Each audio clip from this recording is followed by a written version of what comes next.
हाँ लुंगी, ये आंध्रा के हैं, तेलुगु में भाषण देने वाले हैं। बॉर्डर के ऊपर क्या किया, ये जवान जो है ना, सभी तेलुगु के लोग, हाँ सुनो का आवाज कैसा से समझ गया, सभी तेलुगु के लोग, आंध्रा के लोग बैठे हैं, तेलुगु सभी को सब जानते हैं।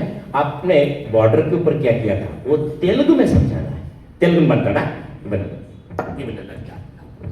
ಎಲ್ಲ ನಾಲ್ಕು ಎಲ್ವಾ ಇಲ್ಲ ಬಾರ್ಡರ್ ಬರ್ತದ ನೀನು ದೋದ್ಬಿಡ್ದೆ ಓಡ್ಬಿಡ್ತಿದ್ದು ದೋದ್ಬಿಡ್ದ ನೋಡ್ಬಿಡ್ತಿದ್ದ ಓದ್ಬಿಡ್ದ ಇಲ್ಲ ನಿಂದಿಡ್ದ ನೋಡ್ಬಿಡ್ತಿರ್ಬೋದು ನೋಡ್ಬಿಡ್ತದು.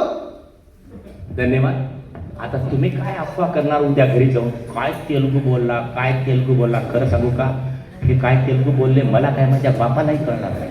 कारण तेलुगू मधला एखादा शब्द माहीत असेल तर येईल, मग भूत लागल्यावर देवबाबा अंगात आल्यावर दुसरी भाषा येते वगैरे, हे शास्त्रीय आधार नाही, हे लक्षात ठेवा.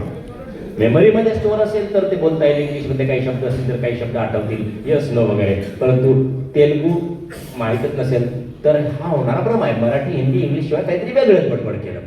आप जरा हिंदी में बताइए, जो तेलुगु में बताया वो क्या बताया, कुछ लोगों को समझा नहीं इसलिए बता रहा हूँ, तो ट्रांसलेट करके बताइए हिंदी में क्या बताइए. बॉर्डर पे जो कुछ भी हुआ, सामने कोई भी दुश्मन आ जाए छोड़ना नहीं है किसी को. अपने देश पे आ जाए तो किसी को छोड़ना ही नहीं, एक भी बचना नहीं चाहिए, सबको मार दो. यही बताया तेलुगु में. तर माफ करा मित्रांनो, सगळे सगळ्या जाती धर्माचे आपला देश इथेच नटलेला आहे.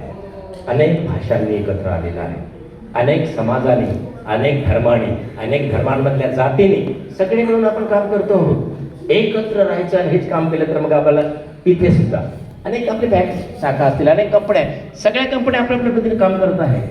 पण आपल्याबद्दल आपल्याला तुमची आदर असेल तर मग आपण निष्ठेने काम करणार.